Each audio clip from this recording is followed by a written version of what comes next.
Jenderal TNI Bintang 2 ini siap turun tangan usut kasus Arya Daru, tunggu perintah Presiden Prabowo. Terkait adanya permintaan pihak keluarga Arya Daru Pangayunan, ADP, kepada Presiden Prabowo mengenai kasus kematian diplomat muda ini, Tentara Nasional Indonesia, TNI, mengaku hingga kini belum menerima permintaan resmi. Permintaan resmi itu maksudnya yakni untuk membantu pengusutan kasus kematian Arya Daru Pangayunan, diplomat Kementerian Luar Negeri yang ditemukan meninggal secara tak wajar di kosnya. Penegasan ini disampaikan Kepala Pusat Penerangan, Kapuspen, TNI Maijen Kristome Sianturi, menanggapi pernyataan ayah Arya, Subaryono, yang meminta Presiden Prabowo Subianto menginstruksikan Panglima TNI dan Kapolri agar turun tangan mengungkap kasus ini. Menurut Kristome, pengusutan kasus kematian Arya sejauh ini sepenuhnya berada di ranah kepolisian. Meski demikian,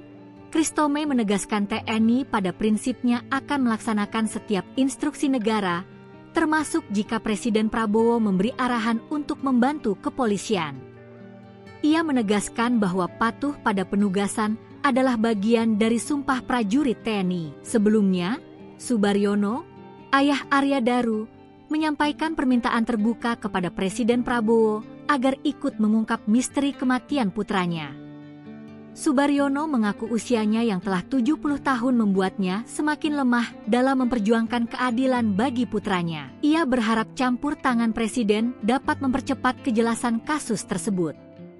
Arya Daru Pangayunan, seorang diplomat muda Kemenlu, ditemukan meninggal secara tidak wajar di kamar kosnya pada awal Juli 2025. Direktur Reserse Kriminal Umum Polda Metro Jaya Kombes Wira Satya Triputra mengatakan, sejauh ini penyidik belum menemukan unsur pidana. Meski demikian, polisi menegaskan kasus ini belum ditutup dan masih terbuka terhadap informasi baru terkait kematian diplomat asal Yogyakarta tersebut.